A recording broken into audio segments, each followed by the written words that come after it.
We are ICR FM. You're listening to Talk Time on 105 and 107.6 here on ICR FM this afternoon. If you want to get in touch, the text line is 0868 33 1000. That's on the text, or you can ring 9329105. We're on Facebook, or you can email studio@icrfm.ie. That was, of course, Pearl Jam, the one and only, with Even Flow. If there's anything else you want to hear, then give us a shout this afternoon between now and 5 o'clock. Now, next up on the programme, as I mentioned, we have Mick Langan on the line. He works in Irish cultural tourism and has done so for the last 15 years. His skill and commitment in representing Ireland to overseas visitors was recognised by Fáilte Ireland with a national award for making an exceptional contribution to the Irish tourism industry. Mick, thank you very much for joining us today on the programme.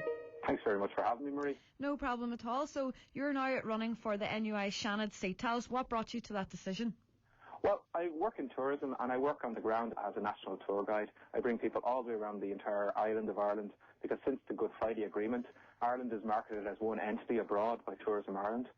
I've discovered over the course of time that with the Croke Park Agreement, things are getting difficult budget-wise and hiring-wise and marketing the country. And I just think it's important somebody stands up from the industry that has experience at a grassroots level to represent people and hopefully lobby within the Oireachtas rather than having people lobbying outside the Oireachtas. So you've been in the tourism industry for 15 years. Have you noticed many changes over the years, either good or bad? I have noticed a lot of changes. I started as a hiking guide and a walking guide. So those kind of tours have actually increased over the years. And the large coach tours that people might see going around, they're actually stabilising. It goes with the market. It goes with the amount of people that would use that type of tour. So the backpackers are coming along online. People who went to backpacking in the 90s and the early 2000s are now taking holidays that are backpacking style. And is that a complete turnaround? Did that die out for a while, or is it? You've got to have a look at it as demographics, Marie. In the 1960s, people went on package holiday tours and went on coach tours. So that generation of people still do that kind of thing. Whereas the new generation of people coming along, they go on a more kind of what we call independent-minded tours, but they'll still engage with the entire tourism sector to get there, and that's where we are at. It's highly important at this time where tourism brought in €3 billion into Ireland last year. That's a great amount of money to bring in. It's a huge amount of money, and it's something that's paid for because we are who we are, where we live. People come because of our people, because of our culture, and because of our landscape. They become, and we get paid to be ourselves in our own country. So it's something in a time of crisis that we can fall back on and look and say, well, hold on a second, we have things to be proud of and we have things that people want to see. So I know that, in the run-up to the last general election, tourism was one word that was being bandied around by all parties about, how we can move Ireland forward and using tourism as a massive tool. Do you think the government have been doing that since the new government came in there? I think they're still hampered by the Croke Park Agreement because how they market Ireland abroad is marketed through organisations like Tourism Ireland, which are public bodies, and they are tied directly into the Croke Park Agreement. And how do you think that you would be able to make a difference if you did get a seat in the Seanad? First of all, I think the Seanad is created to represent the community of Ireland, and tourism is one of the sectors that's part of the community of Ireland. I'm not running on it because it's a nice ticket, it's in vogue. I'm running on it because I know what it's about, and I know how hard it is to make a living at it because I'm self-employed, and I've been self-employed working on contracts as a tour guide on 1 week, 5 days, 10 days, 2 weeks. So I know the difficulty that's involved, and to support people and be able to bring their cause to the notice of the people in the Dáil is important. And what changes or what way would you like to see tourism in Ireland move forward if you were elected?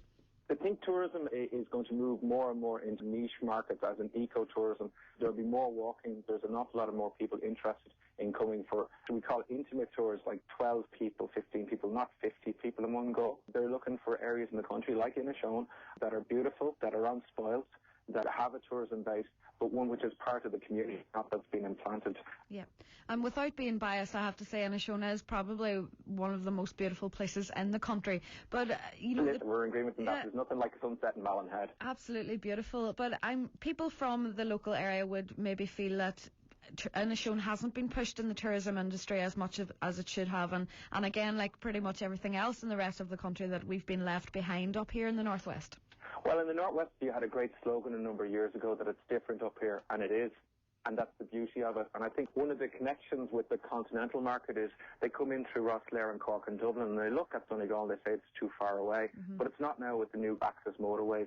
And I find, especially in the northwest and Donegal, your connection is a lot closer to Scotland. So you'll find a lot more Scottish and Northern English tourists that are coming there. And the challenge will be to bring French and Germans and Spanish up to Donegal to see its beauty. Absolutely. So you're smack bang in the middle of your campaign at the minute. Is there anything that the public can do for you? Or? Absolutely. I have a Facebook page. I'm running this entire campaign digitally, so I'm very grateful for your help and allowing me on. And it's on facebook.com/Vote Langan 2011. And the reason I chose to do that was because there's free postage, but we end up paying for the postage. And I would have wasted 47,000 euros of our money just sending out a leaflet to people.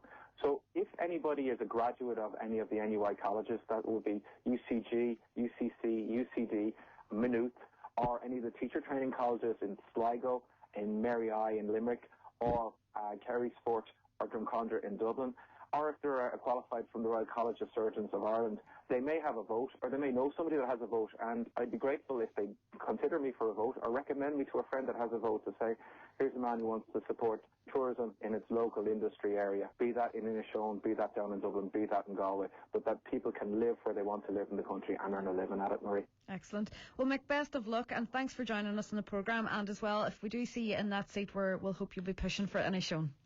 Absolutely. I'll say one thing before I go, Marie. Yep. A special graph for Inishowen, because when I was a child, we used to spend our holidays up in the Strand in Ballyliffin. Gorgeous. Beautiful place of the world. Absolutely. Thank you. Thank you very much, Mick. That's Mick Langan. He is the only tourism candidate for the NUI Shannon seat. If you were a past pupil of any of the NUI colleges, or you know somebody that is and has a vote for that, please get them onto Facebook. That's www.facebook.com/Vote Langan 2011. I'll just spell that to you. It's LANGAN. Vote Langan 2011. He's worked in tourism for the last 15 years, sees at the grassroots level what needs to be done. And they did bandy about tourism for the whole of the run-up to the general election, about how it's one of our major industries. And here's one person trying to turn it that way indeed. So vote Mick Langan, Vote Langan 2011 on Facebook.